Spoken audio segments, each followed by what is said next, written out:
자, 안녕하세요. 북소형 카페 여러분. 자, 오늘은 저번 시간에 이어가지고 이제 그 미공법에 관련된 내용을 이제 할게요. 교재 그 453페이지 펴보세요. 자, 여기 보면 이제 6.25 전쟁 이후에 전후 복구 사업 있는데, 자, 전쟁이 끝난 후에 이제 미국이 여러 가지 이제 원조 물자를 제공했죠. 물론 이제 그전에도 제공했지만, 이때부터 본격적으로 제공을 하기 시작했어요.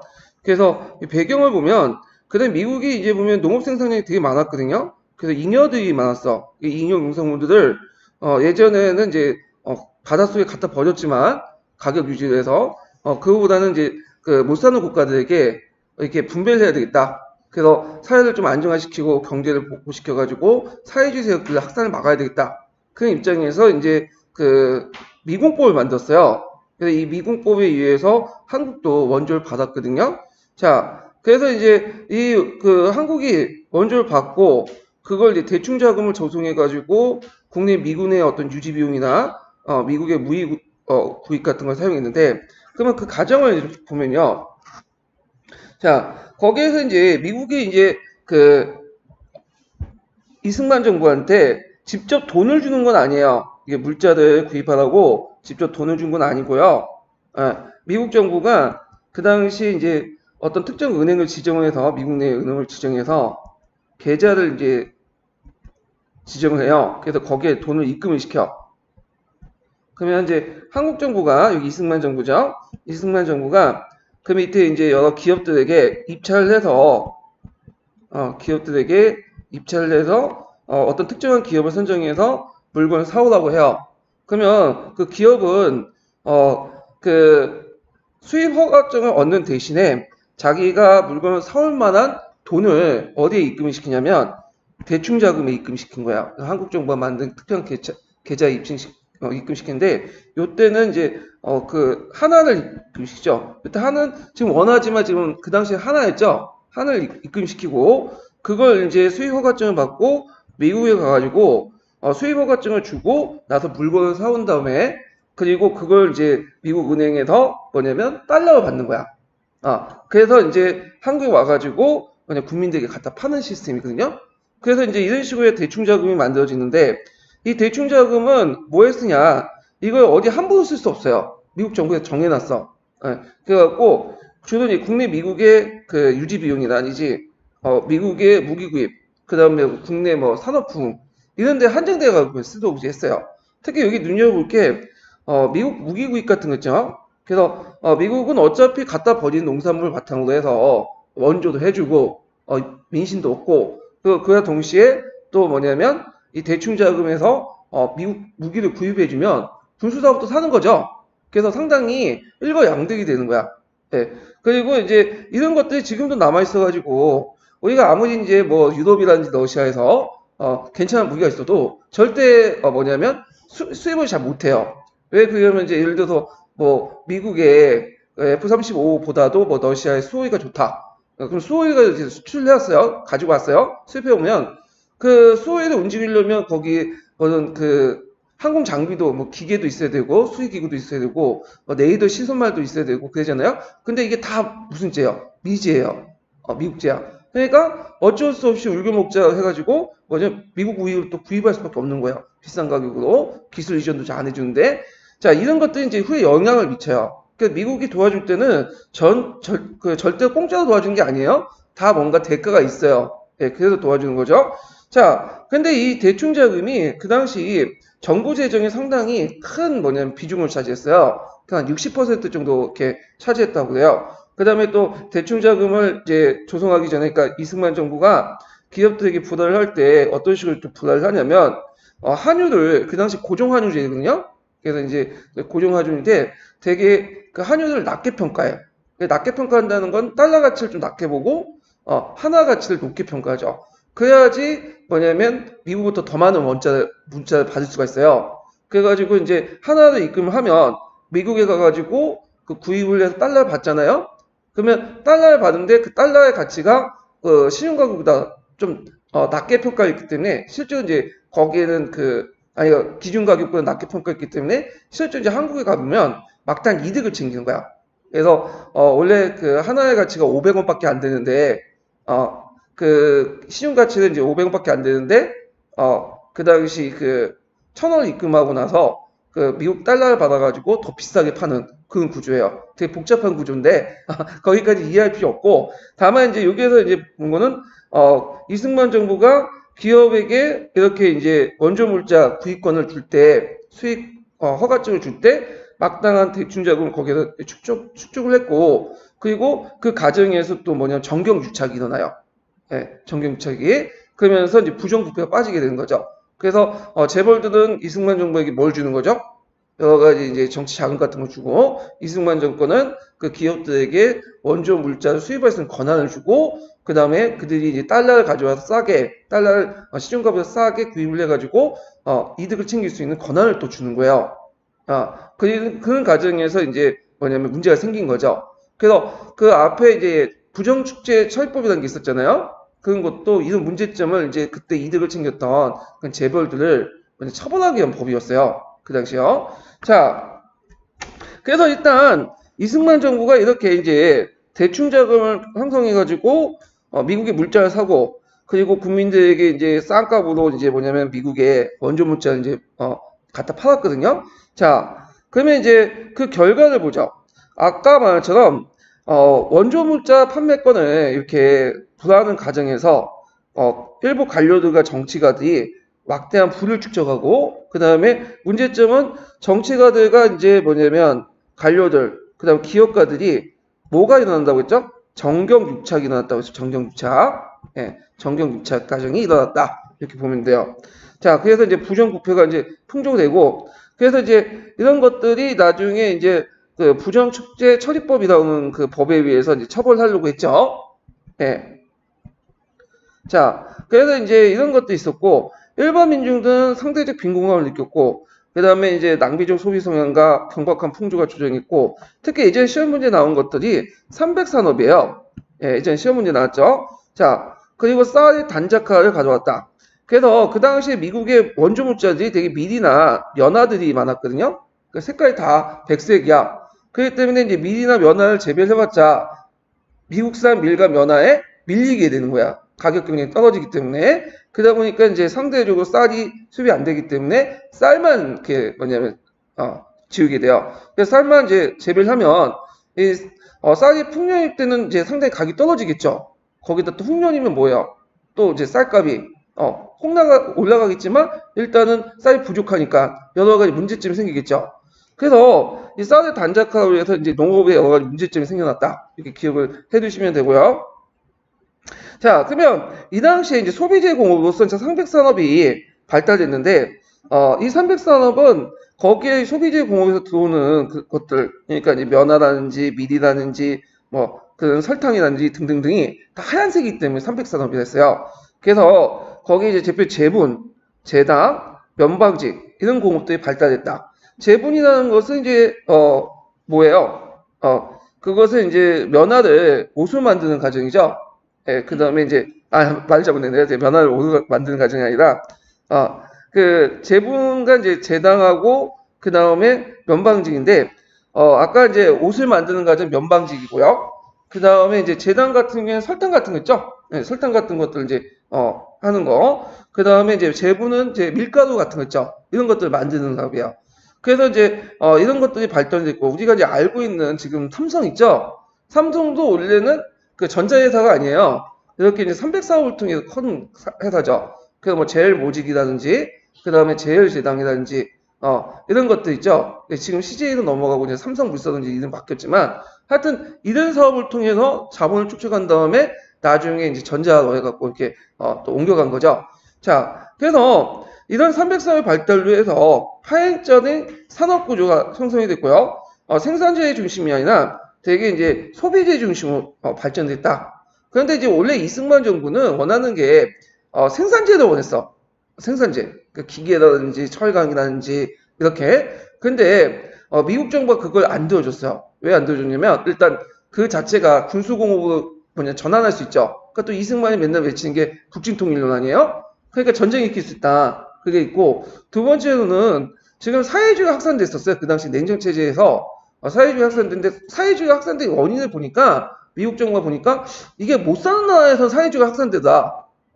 그리고 못 먹고 못 사는 애들. 그러니까 잘 먹고 배를 좀 약간 따뜻하게 해줘야 되겠죠. 예, 그래야지 의식주가 해결돼야지 사회주의 확산을 막을 수 있잖아요. 그러니까 이제 주로 생산자보다는 이렇게 먹고 입고 이런 소비재 중심으로 해갖고 원조를 해준 거예요. 예, 자 그래서 이제 있고 그러면서 이제 300산업은 발달했지만 이게 산업 발달이 균형적으로 발달한 게 아니라 상당히 특정한 분야만 기형적으로 발달했잖아요. 그러다 보니까 이제 다른 사업을 정체하게 될 수밖에 없고 그에 따라 실업률이 증가되고 그리고 300산업을 통해서 새로운 신흥 자본들이 등장하죠. 재벌들이. 이 재벌들은 300산업을 통해 이득을 챙기고 아까 전에 얘기한 것처럼 그 원조 물자를 분할하는 과정에서 또 이득을 챙기고 또 달러를 이제 곱게 낮게 평가해갖고 이렇게 해서 나름대로 시중에서 달러를 가져가갖고 미국에서 또 갖다 풀면서 이득을 챙기고 그래서 이런 식으로 등장을 하게 되는 거야. 자, 그렇지만 나름대로 의미가 있는데 나중에 이제 60년대 수출 주도형 경제 성장의 바탕이 됐다. 왜냐하면 60년대는 처음부터 우리가 이제 뭐 철강 생산하고 그다음에 조선업하고 그런 게 아니었거든요. 예, 처음에는 뭘로부터 출발했어요? 신발 만들고 그다음 가발 만들고 옷 만들고 그렇게 해서 출발했잖아요. 그 기반이 됐던 것이 300산업이다. 이렇게 좀 기억을 해주시고요. 자, 그래서 설탕, 면화, 밀가루를 이용한 농산물 가공사업이 발달했다. 예, 신흥재벌 성장이 중복된 거 지우시고. 그런데 미국이 이제 경제부당으로 1958년에 무상원조에서 유상차관으로 전환돼요. 그래서 무상원조 할 때는 미국 말 들을 수밖에 없겠죠. 그래서 우리가 이제 IF 시대 때는 IF 말 들었잖아요. 그래 마찬가지로 미국 말 들을 수밖에 없으니까 이제 그냥 어차피 소비재 공급이 발달했는데 유상차관으로 이제 전환되면서 이제 돈 내고 이제 빌리는 형식이기 때문에 더 이상 미국이 이제 어떤 말 들을 필요 없어. 그래서 이제 그 당시 이승만 정부 말기인데 이때부터 생산재 공업을 투자를 하기 시작해. 조금씩. 그리고 경제 자립을 위해서 경제 개발을 수입하죠. 이승만 정부 때부터. 이게 3개년 계획이에요. 3개년 계획. 그 책에는 어떤 책 5개년 계획으로 적혀 있는데 그 천체교육이나 단식을 정확히 3개년 계획이에요. 이때 이 시험문이 나왔죠. 그래서 이때 이제 이승만 정부가 입안을 했어. 경제 계획을. 그래가지고 이것이 이제 실행을 못했다가 나중에 작년 정권 때 몇 개년으로 바뀌죠? 5개년으로 바뀌죠. 그다가 이걸 이제 실행한 것은 박정희 때요. 박정희 때. 예. 그래서 이승만 때에 그 3개년 계획을 이제 수립을 시도할 때 이승만의 지지 정당은 어딜까요? 이건 뭐죠? 자유당이죠. 자유당. 예전에 한번 이와 관련된 문제가 나왔어요. 자유당 정권에서 지지를 했다. 예. 한민당이 아니에요. 예, 자유당이에요. 그 당시 한민당은 이미 이제 이승만한테 패능 당한 다음에 민주당이 통합됐던 그 시절이었죠. 자, 그래서 이제 이렇게 해서 이제 한번 봤고. 자, 그러면 관련 내용을 이제 볼게요. 자, 1950년대 대한민국 정부는 전후 복구를 위해서 미국의 원조를 받을 수밖에 없었고 6.25 전쟁으로 인해 피해를 복구하기 위한 사업이 1951년부터 시작됐다. 자, 대한민국 정부는 경제개혁을 수립해서 경제 복구를 실시하고 했으나 전쟁 중에 복구를 실시할 자금이 없었다. 이에 이제 국제여론은 그 유엔 한국 부흥위원단을 조직해서요. 여기 이제 여기에서 이제 천재교에서 좀 약간 눈여볼 게 좀 중요한 명칭 같은 것들은 이렇게 친절하게 검은색으로 쳐내놨더라고요. 예. 그래서 이것 좀 외워두시는 게 좋을 것 같아. 예. 유엔 한국 부흥위원단을 조직해서 대한민국 전후 복구에 도움을 주고자 했다. 그래서 이제 유엔 한국 부흥위원단의 원조는 주로 구호와 사회재건에 집중되었다. 자, 1950년대 미국의 원조는 군사 원조를 중심한 소비재 원조였기 때문에 본격적으로 경제 복구 사업을 시행하기 어려웠다. 자, 이게 말이 안 되는 것 같아. 소비재 원조가 군사 원조로 연결되는 건 아닌 것 같은데 군사 원조와 소비재 원조겠죠. 그래서 이 군사 원조라는 것은 그냥 50년대 그 우리 한국군을 유지하는 그 군인들 월급이나 그다음 비용, 그다음에 군장비 다 누가 대줬다고 했죠? 미국이 대준 거예요. 미국 돈으로 대주고 그래서 이제 아까 이제 5.16 군사정변이 날 때 그 중에 여러 가지 원인 중에 강군 정책 있죠. 그것도 우리 한국 정부가 한 게 아니에요. 미국이 재정이 이제 돈 못 대주겠다니까 군사 주의하니까 주신 거죠. 그래서 이거와 그 다음에 아까 300사업을 중심한 소비재 공업이죠. 이걸 중심으로 했다. 그래서 본격적인 경제 복구 사업을 시행하기 어렵다. 왜냐하면 경제 복구 하려면 일단 철강도 필요하고 시멘트도 필요하고 그 다음에 이제 석유도 필요하고 정제 사업도 필요하고 그래야지 할 수 있는데 고작 주는 게 이제 무기야. 그 다음에 이렇게 뭐 제분 그 다음에 뭐 밀가루 뭐 그래서 그 당시에 뭐 설탕 이런 것만 주고 앉아 있는 거야. 그래가지고는 좀 뭐냐면 제대로 된 경제 복구를 할 수가 없죠. 참고로 그 당시에 그 북한은 천린만 운동 등등 해갖고 경공업보다는 중공업이 이제 그 당시 추천을 맞춰갖고 이제 했어요. 그리고 이제 하는 과정에서 중국하고 소련으로부터 많은 지원을 받았죠. 그거 좀 대비된 부분이죠. 그래서 50년대까지만 해도 5, 60년대까지만 해도 한국의 그 산업 그 발전 수준이 북한보다 못했어요. 그러다가 우리가 이제 1인당 GDP가 이제 뭐냐면 북한을 능가하기 시작한 거는 70년대 이후부터야. 예. 자, 하여튼 그래서 소비재 공업은 상당한 수준으로 발전됐는데 이 공업 이게 300산업이라고 하죠. 밀가루, 설탕, 면화. 그래서 밀가루가 이제 제분 산업이 발달됐고 설탕이 제당. 그래서 이제 요번에 CJ그룹에서 하는 제일제당 있죠? 네, 거기가 있고 면화 사업 같은 게 면방지 이런 것들이 이제 발달됐다. 자, 300산업의 발달은 미국의 원조의 이윤막 컸고 원료의 핵심 의존도도 심화시켰지만 그 1960년대 수출주도형 경제성장의 밑바탕이 되었다. 자, 그리고 원조를 이제 받는 과정에서 가장 중요한 게 환율과 대충자금이에요. 대충자금은 이제 얘기를 했어요. 그래서 1950년 미국의 원조는 물품이 이루어졌기 때문에 정부는 원조 물자를 시중업자에게 분배하면서 위탁 판매와 판매한 돈을 한국은행에 입금시켰다. 그 자세한 내용은 아까 설명한 대로 그 얘기를 했고요. 요거 자세한 내용은 또 푸셈에 있어요. 그 푸셈에 사료 보면 대충자금에 대해 설명한 게 있어요. 그게 좀 자세해. 그게 여기는 간략하게만 설명을 했고, 그 다음에 환율 문제는 이제 1950년대 대한민국하고 미국 사이의 중요한 외국 하나였는데 그 하나 가치가 가대평가 받을 경우에 미국은 더 많은 원조를 받을 수 있기 때문에 대한정부는 환율을 내리려고 했다. 환율이라는 건 내린다는 거는 경제적으로 환율을 내린다는 건 어떤 의미가 있어요? 자, 보통 그 세계 그 각국의 통화는 뭘 기준으로 해가지고 교환이 되죠? 달러를 기준으로 가지고 해. 이 달러가 기축통화이기 때문에. 그래서 환율이 내린다는 건 달러 가치가 뭐야? 내려가는 거야. 그리고 상대적으로 그 원화 가치죠? 원화 가치가 절상된다는 거예요. 그러면 환율이 올라간다는 건 뭘까요? 달러 가치가 올라간다는 거죠.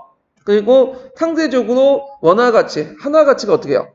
전하된다는 거예요. 예. 자, 그래서 환율이 좀 한화 가치가 높아야지 그 당시 이제 뭐냐면 미국 달러도 많이 이제 들어올 수 있기 때문에 환율을 내리려고 했어. 예.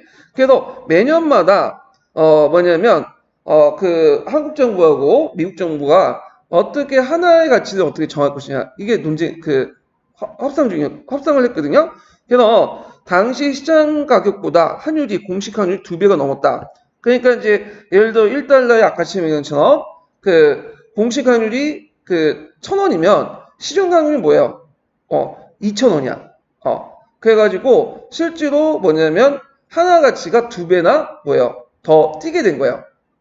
자, 그래서 이제 이렇게 해서 환율 가격이 오를 경우에 원자의 판매되기 대충자금이 증가하기 때문에 미국은 한국의 원조를 줄일 수 있었다. 그래서 이제 환율이 올라갈 경우에는 미국 입장에서는 좀 덜 줘야기 때문에 이런 등등 해가지고 서로 간 싸웠다. 이런 것들 기억을 해주시면 되고 그래서 이제 이런 식으로 이제 문제를 보시면 되고요. 자, 그 다음에 뒤에 넘어가서 경제개발 수익까지 가볼게요. 자, 대한민국 정부와 미국은 1956년 전후 복구가 어떻게 이루어지는가 판단하에 경제개발 계획을 통해 경제 재건을 하려고 했다.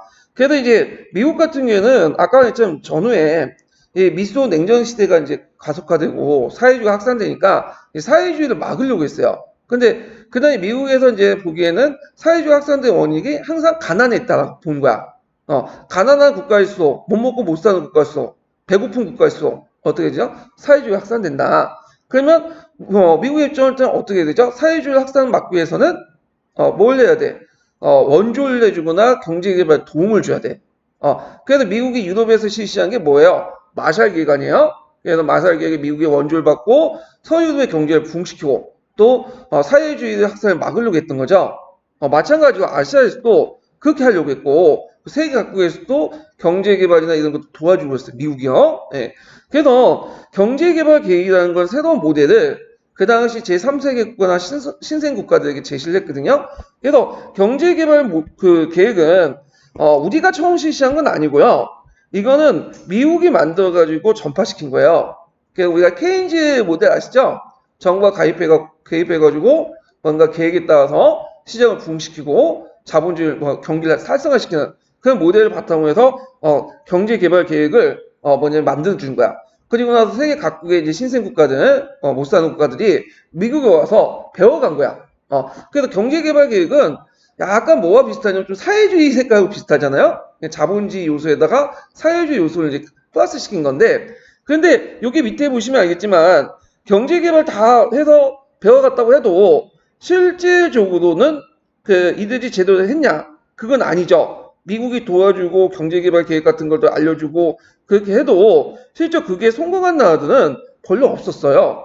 예. 그래서 이제 그 당시 이제 보면 북한이라든지 그 대만이라든지 싱가포르 그 다음에 뭐 홍콩 이 정도 그런 것들이 있었다는 걸 좀 기억을 해두고 나머지 국가는 그렇게 큰 성과는 없었어요. 예.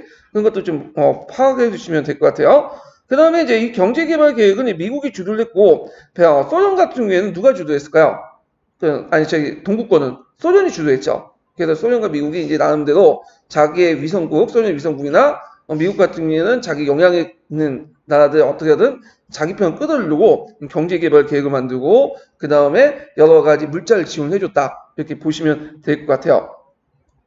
자, 그러면 이제 이렇게 이제 보면 그래서 이제 그 1958년부터 미국의 원조가 급격히 감소하면서 아까 전에 미국이 그때 경제 불황이라고 했죠. 그래서 이때 이제 뭐냐면 무상으로 했던 것을 이제 유상으로 이제 바꾸고 그 다음에 미국이 또 돈이 없다 보니까 이제 군사비도 많이 주지 않았어요. 그러니까 군대도 감축할 수밖에 없었죠. 자, 국민들 위기의식을 가졌으며 전문가들은 경제개발 계획의 필요성이 공감되었다. 이승만 정부에서도 몇 차례 경제개발 입안했지만 아까 말했죠. 뭘 입안했다고 했죠? 예, 아까 이제 얘기한 것처럼 이승만 정부 때 3차 경제개발을 입안했다고 했죠? 입안만 한 거야. 그러다가 이제 4.19 정권 이후에 민주당 정부에서 제일 내세운 게 경제제일주의예요. 이건 박정희로 동의돼요. 그래서 경제개발 계획을 입안 및 시행을 박차가 했다. 그래서 이때 이제 5차 경제개발을 이제 말을 했는데, 자, 이 5차 개발 경제계획을 완성시킨 것은 언제 누구냐면 나중에 박정희 때 한 거죠. 그래서 하여튼 민주당은 1차 5개년 경제개발을 완성하고 이날 필요한 자금을 구하기 위해서 관료를 미국에 파견했다. 그러나 국내 정치, 사회적 부담, 고리어 5.16 군사정부에서 계획은 햇빛을 못 본 채 군사정부의 손으로 넘어갔다. 이렇게 보시면 되고요. 자, 그 다음 뒤에 나와서 경제개발 5개년 계획 추진이 뭐죠? 자, 5.16 군사정권 이후에 군사정부는 아까 이제 작년 정권과 똑같은 걸 내세웠어. 경제제일주의. 그래서 우리가 이제 사조 줄 때 경제가 강조된다고 해서 이게 무조건 박정희 연상하면 안 돼요. 예. 작년 때도 그랬어. 예. 그래서 왜 경제제일주의냐? 지금은 경제 내세우면 물론 경제 중요하죠. 지금 근데 뭐 삶의 질이나 이것도 더 중요시 여기잖아요. 근데 이때는 진짜 못 먹고 못 사는 사람이 많았어요. 그리고 삼시세끼 챙겨 먹지 못하는 사람도 많았고. 그러니까 제일 중요한 게 뭐였어요? 먹고 사는 걸 해결해 주는 거야. 그걸 통해서 정권의 어떤 정당성을 마련할 필요가 있겠죠. 그러다 보니까 이제 경제 제일주의를 내세웠고, 이거 62년부터 경제개발 계획을 시행했어요. 초기에 군사정부는 아까 말한 것처럼 예전과 재벌을 해체하고 정부가 중심되어 경제개발을 이제 뭐냐면 추진하려고 했죠. 근데 이런 방침이 수정이 됐어. 왜 수정됐냐면 아까 이제 자금을 구하지 못해. 그래서 이제 이런 이제 통화개혁을 통해서 자금을 나누는데 국내 자금을 끌어다 경제개발을 하려고 했죠. 근데 그게 실패됐어. 그래서 때마치 이제 자금을 끌어들 수 있는 게 누구냐? 재벌들이죠. 그래서 재벌들이 이제 부정축제 처리법을 위기심을 느껴가지고 정경련을 만들어가지고 박정희 정권한테 접근했다고 했잖아요. 그 딜을 한 거죠. 박정희 정권이 원하는 건 뭐야 지금? 자금이 없으니까 자금이 필요했지. 근데 국내 자금 가지고 안 되니까 외국 자금을 끌어들여야 되잖아요. 그러면 외환시장에 아니 외국 자금을 끌어들이려면 이제 해외 가서 이제 해외 가서 금융시장 가가지고 끌어들여야 되는데 국가가 직접 나설 수는 없으니까 누가 나선 거야? 재벌들이 나선 거야. 그 재벌들이 뭐냐면 사절단을 만들어가지고 끌어들이고 그거 가지고 공장을 한 3년 동안 유지하면 이걸 다시 국가에 반납하고 그런 이제 법을 만들었잖아요. 예. 자, 그래서 정부의 역할을 줄이면서 재벌들 경제 발전에 적극적으로 참여시키게 되었다. 또한 기간 사업을 발전시켜 계획 시 자금 부족으로 연기될 수밖에 없었고, 자 이렇게 군사 정부가 경제 개발에 수정하게 된 크기는 앞에서 통화개혁의 실패다. 이렇게 좀 기억을 해주세요. 그래서 원래는 반재벌이었는데 친재벌로 바뀌게 된 것이 통화개혁이다. 그 이유는 국내 자금을 더 이상 끌어들이지 못하고 외국 자금을 끌어다 보니까 이 기업들, 재벌들의 역할의 중요성이 강조됐다. 이렇게 이제 보시면 되고 그에 따라서 부정축제 처리법도 많이 완화됐다. 이렇게 이제 연결시켜서 보시면 되겠죠. 자, 군사정부는 1964년에 예초의 계획을 변경, 가공무역 중심한 수출 주도형 경제 개발 계획을 했다. 그 내수보다는 이제는 수출 주도형 경제 개발이 이제 뭐냐면 낫다. 해갖고 이렇게 했어요. 그러면 이제 먼저 수출하려면 우리가 돈이 있어요, 없어요? 자금 뭐 없죠? 개뿔도 없잖아요? 그러니까 기관 식사도 별로 없고 그러다 보니까 먼저 팔 수 있는 게 뭘까요? 뭐 다 갖다 팔았어. 그래서 이제 제일 이제 먼저 했던 것이 뭐냐면 그 가발 있죠. 가발 같은 것도 팔고 그 다음에 이제 옷도 만드는데 이제 밍크도 갖다 파는데 밍크를 어떻게 파냐면 좀 더러운 거지만 쥐를 잡았어요. 쥐를 잡아서 쥐의 털 있죠. 쥐 털을 모아가지고 그 밍크로 만들었어요. 그래서 이거 코리안 밍크라는 이름으로 갖다 팔고 그런 식으로 이제 한두 푼 뭐냐면 자본을 이제 좀 약간 모아가지고 이걸 종잣돈 삼아서 공장을 만들어서 좀 약간 자본금을 큰 사업으로 해갖고 조금씩 확장시켜 나갔던 거야. 그래서 1, 2차 그 경제기업을 할 때는 주로 경공업 중심이었다가 나중에 어느 정도 자본이 누적된 후에 3, 4차 때부터는 뭐죠? 중화학공으로 넘어가게 된 거죠. 이런 이제 절차를 걷게 되죠. 자, 수출 그 주도형 경제개발은 1964년부터 본격적으로 시작되어 가시적인 성과를 거뒀다. 1964년에서 66년 사이에 연 44% 성장률을 기록했다. 이 시기에 일본으로부터 그 청구권과 자금과 차관, 베트남 전쟁의 특수로 얻은 외환은 경제 성장을 추진하는 데 큰 역할을 했다. 요거 외워두셔야죠. 청구권 자금과 차관, 그 다음에 베트남 특수로 얻은 외환. 이게 이제 그 당시 외국 자본을 끌어들일 수 있는 수단이었어요. 예. 자, 그 다음에 이제 여기에서 통화개혁이 있는데 통화개혁 꼭 기억을 해두셔야죠. 예전에 시험 문제 나왔으니까 한번 볼게요. 한국에서 강보고 두 차례에 걸쳐서 통화개혁이 있었는데 이 시기의 통화개혁은 두 번째 통화개혁이다. 1차 통화개혁은 언제 있었죠? 이승만 때 있었어. 그래서 이승만 때 원래 원에서 뭘로 바꿨죠? 한으로 바꿨죠? 근데 2차 개혁 때는 한에서 다시 뭘로 바뀐 거야? 원으로 바뀐 거야. 자, 그래서 1962년에 단행된 2차 통화개혁은 경제개발 이용한 국내 자금을 동원해서 기획됐다. 이게 목적이에요. 그러나 선으로 단행했기 때문에 아무런 성과를 거두지 못했고 도리어 유통과정의 경색, 기업의 가동률 저하, 생산 위축을 영향을 끼쳤다. 왜 그랬어요? 아까처럼 교환이 등가 교환이 아니라 부등가 교환이죠. 그래서 30% 강제로 그 저축을 하게 만든 거야. 그러니까 시중의 유통량이 어떻게 될까요? 줄어들 수밖에 없고 결국엔 디프레이션이 일어나서 이런 형상들이 일어나게 된 거예요. 이때 화폐 단위를 10분의 1로 평가 전환하고 이걸 이제 경제학에서는 리노미네이션인가 그럴 거야. 리노디메이션인가? 네, 그건데 그래서 이제 평가 전환을 하고 한에서 뭘로 고쳤다? 원으로 계층했다. 네, 이렇게 보시면 될 것 같아요.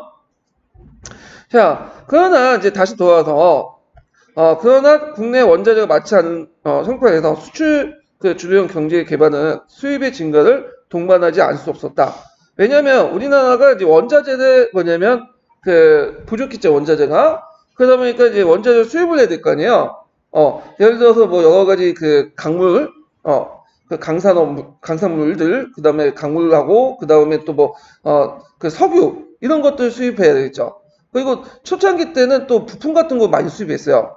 그래갖고 조립 가공해갖고 갖다 하고. 그러니까 어떻게 우리가 수입이 늘어날수록 항상 수출이 늘어날수록 수입이 뭐냐면 같이 늘어나. 그리고 나서 수입이 수출보다 더 많아요.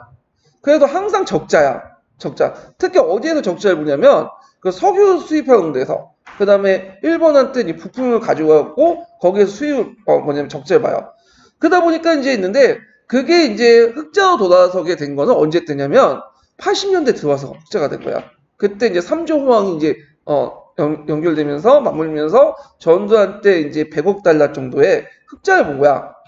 그래서 처음엔 상당히 손해를 봤다. 자, 하여튼 아울러 경제성장을 위해 무리한 차관 도입으로 1969년 외환위기도 또 맞았고 자기 자본이 적은 상태에 무리하게 확장한 시도는 부실 기업이 나타나죠. 이런 현상은 또 IMF 때 이제 일어났죠. 네. 그래갖고 이제 기업들이 무리하게 확장을 해가지고 하는데 자기 돈 가지고 확장하는 게 아니죠. 남의 돈을 끌어다가 확장했는데 그 돈을 적당히 끌어야 되는데 너무 많이 들었어. 그러니까 자기 자본 비율보다 더 많이, 자기 자산보다 더 많이 빌리다 보니까 나중에 그 돈을 못 갚는 거예요. 거기에다가 이제 IMF 그 사태까지 겪게 되니까 줄줄이 망하게 된 거잖아요. 예. 자, 그러면 중국 중심 정책을 전환해보면 1970년대 경부고속도로가 개통됐어요. 경부고속도로 여러분도 알다시피 어디에서 어디로 연결되는 거야? 서울하고 부산으로 연결되죠. 그래서 이제 서울과 부산의 거리가 이제 예전에는 하루 정도 넘게 걸렸는데 이제는 직통로를 만들었기 때문에 단축됐죠. 그래서 4시간, 5시간이면 이제 뭐냐면 갈 수 있고 물자 유통도 어떻게 돼요? 활발해지죠. 특히 부산 같은 경우에는 미국이나 일본에 가는 이제 화물들이 많잖아요. 수출 화물들이. 그래서 이런 것들이 상당히 기간 시설로 상당히 중요하죠. 사회 간접자본 시설로서. 그래서 경부고속도로는 경제 성장 후에 사회 간접자본의 상징적 존재였다. 그리고 이제 했는데 여담이지만 경부고속도로가 이제 만들 때 돈이 없었어요. 정부에서. 그럼 돈을 어떻게 끌어들였냐면 지금 강남 아시죠? 강남 상구 그 지역을 개발하기 시작한 거야. 원래 강남 지역이 예전엔 논밭이었어요. 그 지역을. 그래서 정부가 지주들에게 이제 불려가지고 이제 타협을 본 거지. 너네들이 가지고 있는 땅 중 반을 내놔라. 정부한테 내놓고 그러면 내가 너네들 땅값 올려줄게. 그런 식으로 한 거야. 그리고 강남을 이제 개발하기 시작해요. 그래서 강남에 아파트 단지도 만들고 각종 이제 유명한 학교도 거기다 오게 하고 그 다음에 유흥업소도 세금 면제해주고 등등등 이거 다 특혜를 주니까 강남이 이제 본격적으로 개발되기 시작한 거예요. 그럼 땅값이 오르겠죠. 그러면 거기에 이제 그 땅을 가지고 있는 그 사람들도 상당히 이득을 챙겼고 정부도 어떻게 되죠? 이득을 챙긴 거야. 그래서 그것을 정부가 이제 땅을 팔고 그걸 뭘로 경부고속도로를 이제 개발하기 시작한 거야. 그래서 이런 식으로 해서 이제 강남이 발달됐고 그 다음에 경부고속도로도 같이 이제 만들어지기 시작했죠. 자, 그 다음에 1971년에 중화학공업을 이제 중심으로 해서 새로운 경제 정략을 만들었고요. 1972년 3차 경제개발 5개년 계획, 4차 경제개발 5개년 계획. 그래서 경제구조의 균형과 산업구조의 고도화를 목표했다. 그래서 예전에 경공업만 중심했는데 중화학공업도 같이 했고 산업구조의 고도화는 이제 정차 이게 이제 노동집약적 사업에서 자본집약적 사업으로 발달하기 시작해요. 네, 그런 걸 얘기하죠. 그래서 이제 수출 주도 품목 역시 경공업 제품과 가공구역 중심에서 중화공업 제품으로 전환을 했고 그 중에 제일 중요한 게 뭐야? 철각이라든지 그 다음에 석유, 정제 이런 시설들이죠. 그래서 이제 이때 이 철강을 만드는 큰 회사도 포항제철을 만들었어요. 그리고 고리 원자력 발전소도 만들고 자 그러면서 이제 수출 주도의 품목은 대한민국 수출이 급속하게 성장을 해서 이렇게 수출 쭉 성장하고 있죠. 쭉. 그래가지고 지금 공업 생산의 중화학공업이 차지하는 비중이 55% 넘어서게 됐다. 그래서 8.9% 거의 9%의 기록행 고도 성장을 하게 되죠. 자, 그래서 이제 있는데 이때가 그 고도 성장기였죠. 근데 지금은 솔직히 고도 성장하기 힘들어요. 네. 경제 규모가 좀 커졌기 때문에 힘들어. 그래서 어느 정도 성장이 되면 대개 보면 저성장으로 이렇게 모두도 바뀌게 되거든요. 우리나라도 지금 1년에 2, 3% 정도 성장은 많이 성장하고 지금 중국도 예전에 2자리 성장하다가 지금 6% 떨어지잖아요. 그러니까 경제 규모가 점점 커지면 커질수록 고도 성장이 어렵게 돼 있어. 하여튼 그 당시에 그렇게 했다는 거죠. 자, 한국 경제 성장은 1970년대 두 차에 걸쳐 석유 위기를 있죠. 1차 석유 위기, 2차 석유 위기. 1차 석유 위기, 1차 오일 쇼크는 언제 일어났죠? 1차 오일 쇼크는 제4차 중동 정책 때 일어났고, 자, 그다음 2차 오일 쇼크는 어디 일어났어요? 그때 이란에서 호메이니가 그 혁명을 일으켰죠. 그래서 이 과정에서 이제 원유 가격이 올라갔는데, 특히 2차 오일 쇼크는 그 한국의 치명상이었어. 아까 얘기했지만 예전 강의도 했지만 경공보다도 중화공이 기름을 훨씬 더 잡아먹어요. 그러다 보니까 이제 타격을 받게 되는 거지. 네, 이런 것들. 자, 그래서 이제 경공 중심의 중화공의 성공적 전환, 그리고 중동을 중심한 해외 건설, 해외 진출 등 그 한국 경제 성장을 보여준 대표적인 사례였다. 특히 이제 1차 오일 쇼크 이후에 한국에서 이제 안정적인 원유를 확보하기 위해서 중동에 많이 진출해요. 네, 중동에. 그래서 거기에 여러 가지 정제 시설도 만들어주고 건설 사업 수주 따오고 그러면서 그때 가지고 온 게 오일 달러죠. 네, 그리고 이제 미국이 1972년에 금태환 제도를 폐지시켰거든요. 그러니까 이제 달러 가치가 떨어지려고 하니까 이제 술술 쓴 게 사우디아라비아하고 이제 협상을 해서 사우디아라비아의 원유는 꼭 달러로 결제한다. 그런 식으로 이제 못 박아둔 거야. 대신에 이제 사우디의 여러 가지 이제 군사적 보호나 그런 것들을 해주겠다. 그러니까 이제 그러다 보니까 사우디가 이제 큰 산유국이잖아. 그러다 보니까 다른 주변에 이제 산유국 똑같이 미국하고 그런 식으로 협정을 맺어요. 그러니까 그 당시에 달러는 어디에 집중돼 있었냐면 중동 지역에 집중돼 있었어. 산유국에. 그러니까 우리가 이제 건설 보험하면서 그걸 가지고 온 거예요. 그래서 이게 무슨 달러냐? 오일 달러가 이때 많이 유입되어 들어온 거예요. 그래서 이 오일 달러 우리 경제 발전 상당히 큰 공헌을 했다. 이렇게 이제 기억을 해두시면 될 것 같아요. 자, 그래서 이제 이런 내용들 보시면 되고, 자, 그렇지만 항상 이제 빛이 있으면 어둠이 있잖아요. 그래가지고 이제 여러 가지 좀 문제점도 일어났어. 그거는 좀 밑에 있는데, 자, 1980년대 중반 이후에 원유 가격 하락, 달러 가치 하락, 금리 하락, 이걸 이제 뭐라고 하죠? 삼저 현상이라고 해. 네. 그래서 삼저 현상인데, 요게 이제 언제 때냐면 그 전두환 때야. 그래서 예전에 한번 이거 관련된 기출문이 나왔거든요. 원유 가격도 하락하고 달러 가치도 하락하고 금리도 하락. 자, 원유 가치 하락을 했으면 어떻게 했어? 우리의 수입이 줄죠. 그리고 또 생산 단가도 낮춰지잖아. 거기다 달러 가치 하락 이렇게 있고 금리 하락 이런 것들이 삼저 현상이 있는데, 금리 하락 때문에 기업이 상당히 상당히 좋겠죠. 금리 낮은 금리로 수출하고, 다만 이제 달러 가치 하락 자체가 이제 좀 약간 문제가 있는데 그 원화가 이제 상승한다는 거 아니에요? 예. 그렇지만 이게 또 왜 먹혀졌냐면, 이건 좀 알려면 그 당시 이제 프라자 합의를 봐야 돼요. 예. 이게 이제 87년에 있었긴 했는데 그 전두환 이전 이후지만 하여튼 그 부분부터 프라자 합의 이전부터 엔화 가치가 올라가고요. 달러 가치를 낮추는 정책을 했어. 특히 이제 이것이 프라자 합의를 통해서 확정이 된 거죠.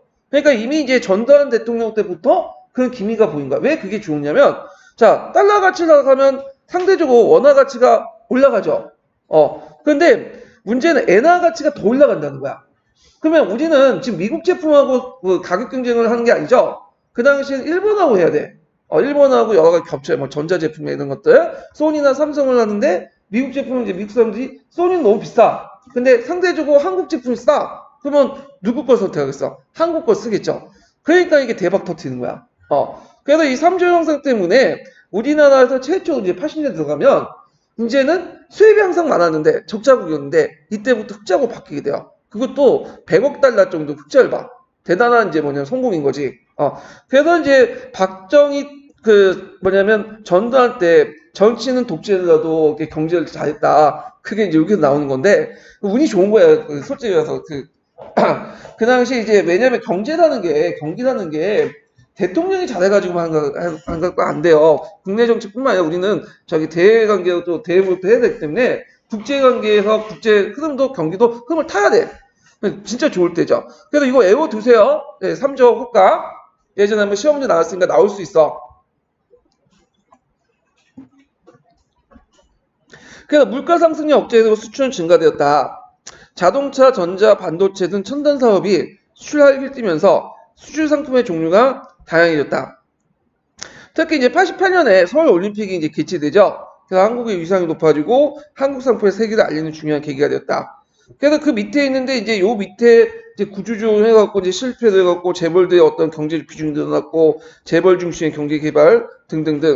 그러면서 이제 했다가 나중에 뭐냐면 IF 사태에 걷게 되고 등등등 있는데 이거 문제점인데 한번 이제 보시면 될 것 같아요. 그리고 재벌들은 이미 이승만 정권부터 뭐야 정권과 유착됐죠. 그러다 보면 이제 뭐냐면 그 과정에서 정치 자금 같은 것도 형성되고 최근래까지 계속 그러잖아요. 최근래까지. 그래서 그때 최순실 있죠.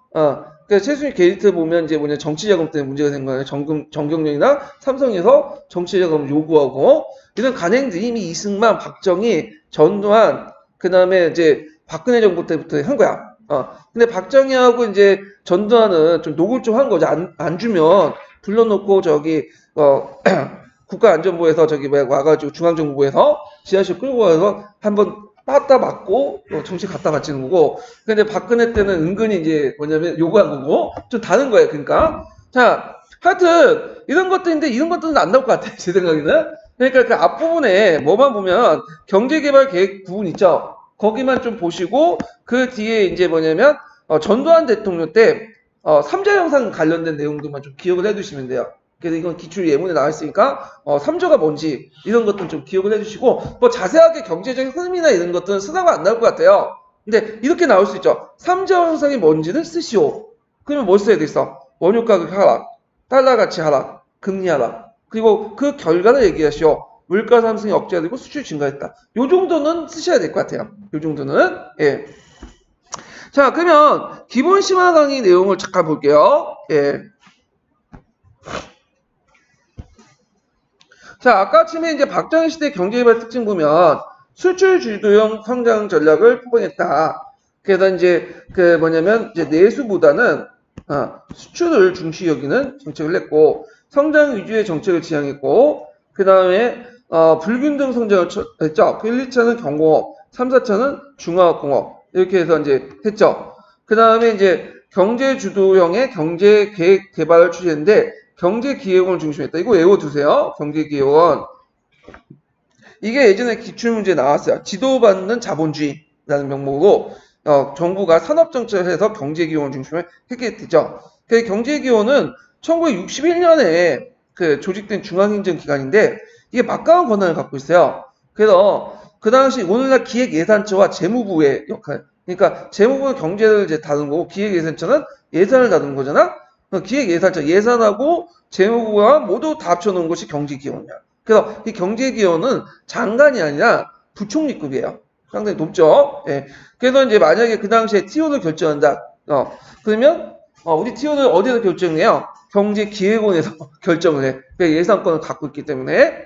자, 그래서 이제 외자를 도입해서 적극적으로 자원을 주는데 외자 도입에서 큰 계기가 됐던 게 두 가지죠.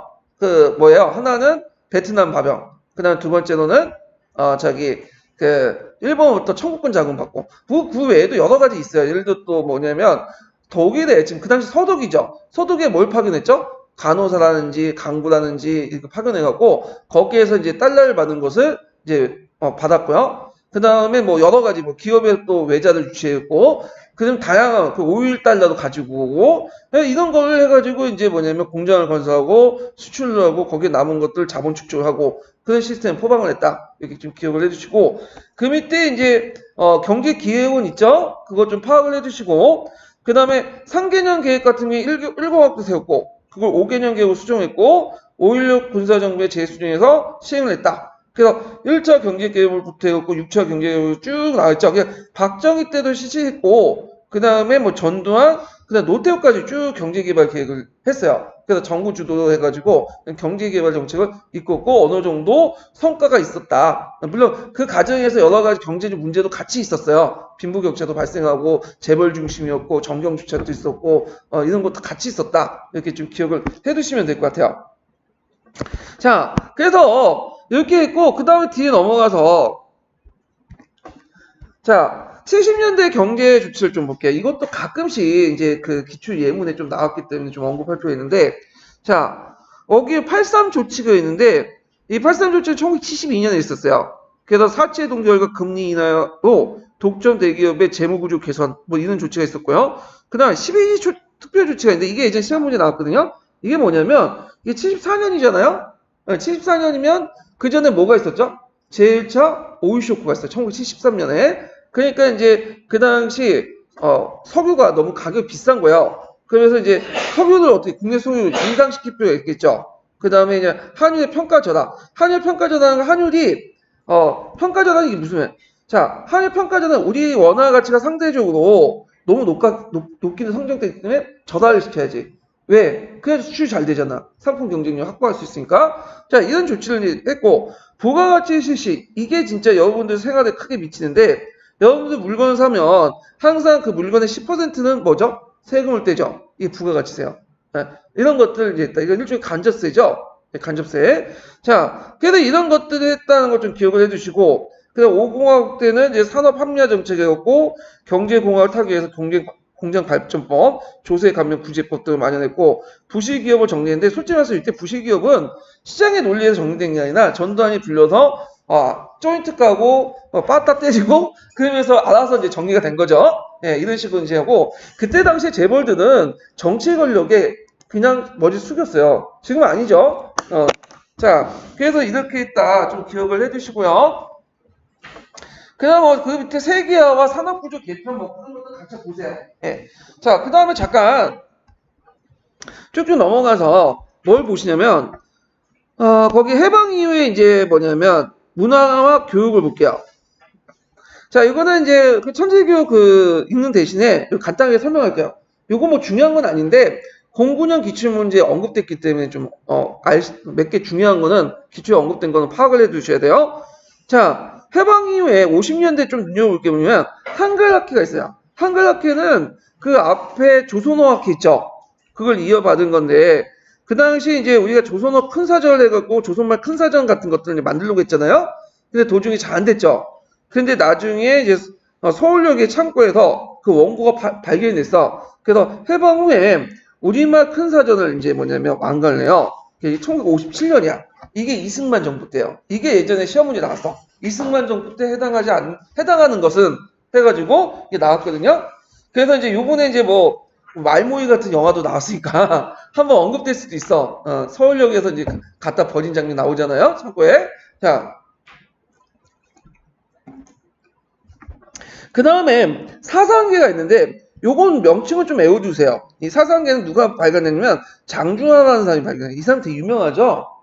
이 사람이 이제 원래는 그 일본에서 징병 가갖고 중국 전을 파견했는데 도망쳐 나와가지고 한 일주일 한 달 걸려가지고 저쪽에 이제 강복궁까지 찾아가서 거기에서 근무하고 OSS 훈련도 받고 그랬어요.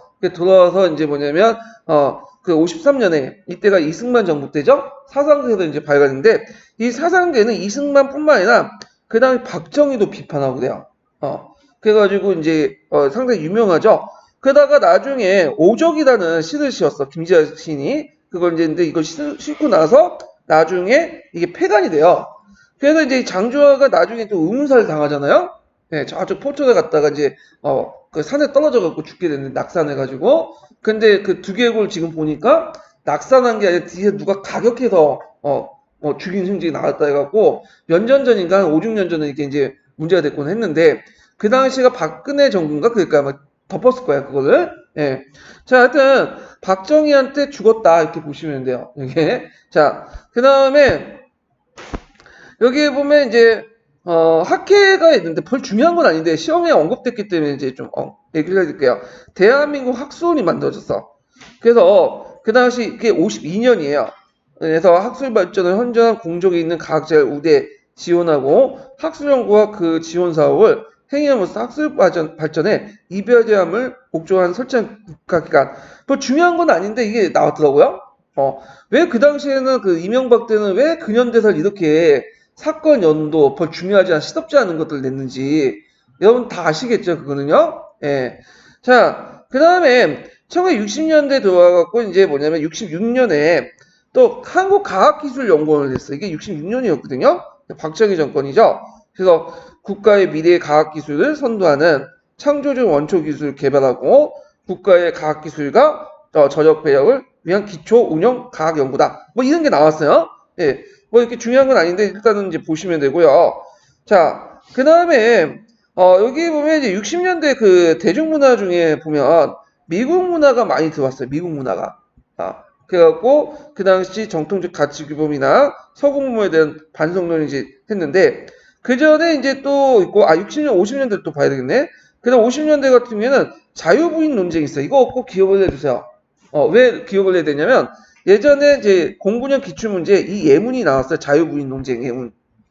그래서 이 자유부인 같은 경우에는 이제 대학 교수인데 거기 이제 뭐 와가지고 룸상이나 하바드 가가지고 그거 제비하고 놀아나가지고 그 내용이 있어요. 그래서 이 자유부인 논쟁이 그 당시 뭐 여성계다 그 다음에 여성 해방이나 이런 거 관련돼 갖고 그 상당히 논쟁이 됐었다. 이런 정도만 기억을 해두시면 될 것 같아요. 그 외에는 뭐 그냥 쭉 봐주시면 될 것 같고요. 그래서 이렇게 해서 이제 사회 부분을 다 끝났고 이제는 서계 부분을 이제 넘어갈게요. 예.